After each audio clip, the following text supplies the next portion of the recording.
Let me ask you a question. What if you didn't have to buy Zavirax, Famvir, Voltrex, or any other cyclovir medication again? Sounds impossible? I thought so too, before I discovered a big lie Big Pharma kept hidden from people like you and me for decades. Imagine, no more feelings of guilt and regret about your infection. No more obsessing of what you have or haven't done to protect yourself and others. No more paranoia about infecting someone you love or about other people finding out. You can leave the nights of nausea, headaches, and pain behind. The days with horrible fatigue will be over because there's a way to wipe out the root cause of herpes without side effects, and it's backed by several scientific studies. After just one treatment, it can end your nightmare forever, so keep watching. Now, before I begin, let me introduce myself. My name is Melanie Addington, and here's a picture of me and my ex. Why am I showing you this? Because a few days after this picture was taken, I got diagnosed with type 2 herpes, and he broke up with me. He said it wasn't his fault, and that he didn't want me to ruin his life.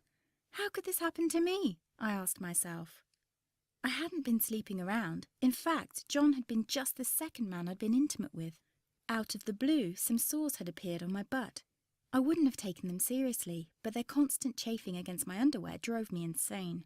Even when my doctor took skin and blood samples, I was more annoyed than worried.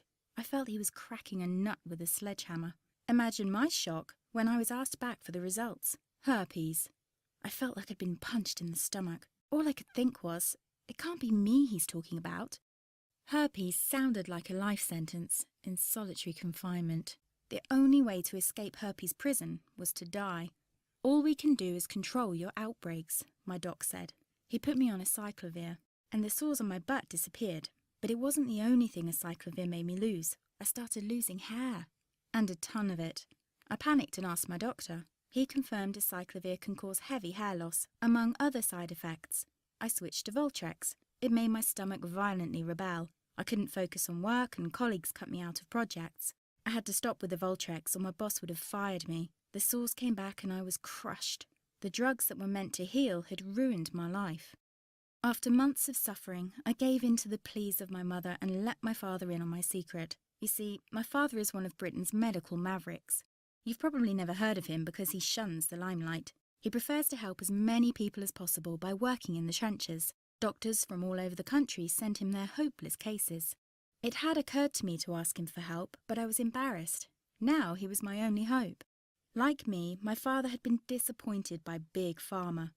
All the time they tried to get him to peddle their drugs to his patients. They do this everywhere. In the US, for example, they spend $61,000 on each doctor to get him to push their drugs. But my father rebelled. For him, only results count. And all too often, chemical warfare on your body isn't the best option. That's why he started to research natural treatments. Some of them so old, they've been used since Roman times. There is an even more important reason why my father avoids mainstream herpes meds. They don't cure you, they only hide the sign of your illness. But those herpes sores have a function.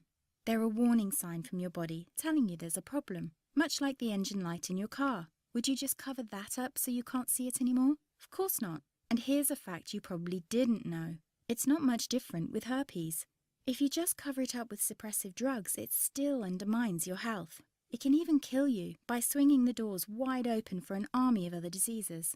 For example, you are 2 to 4 times more likely to catch HIV, according to the University of Washington. And how about seizures and swelling of your brain tissue so bad it can burst your skull? What sounds like the sick script of a horror movie is called meningitis. It kills 11% of its victims, 36% of women, and 13% of men with herpes catch meningitis every year. And scientists from Wayne State University discovered that if you escape meningitis once, your risk of catching it again quadruples. For my father, this is an unacceptable risk for his patients. He had to find a safer way which addresses the root cause. While researching, he made an astonishing discovery. You see, the herpes virus has been known for more than 2,000 years, and our ancestors did know how to treat it. What happened to this treatment, you might ask? Well, a company that's now part of a $60 billion pharma giant, as well as an extended field study in Hungary, both proved it effective at killing the herpes virus. Big Pharma never gave a reason why it never released it on the market. But here's something to think about. This natural substance costs 66 times less than acyclovir, and you can't put a patent on it. The story repeated itself in the early 90s when several studies, for example from the New York University Medical Center, proved the effectiveness of another substance against herpes. Again, it cost only a fraction of acyclovir, and again it couldn't be patented. Big Pharma decided to ignore it. You might be curious why you haven't heard about this. What about independent institutions, such as the American Herpes Foundation? Well, look who backs them. It's obvious. Big Pharma has only one plan: make money by selling overpriced drugs, not natural treatments they can't patent. They aren't interested in a cure. They only want to profit from your sickness. Fortunately, there's finally an alternative. It's already helped thousands of herpes victims just like you escape frequent outbreaks and the limitations they put on your life. People like Maria S. from Houston, Texas.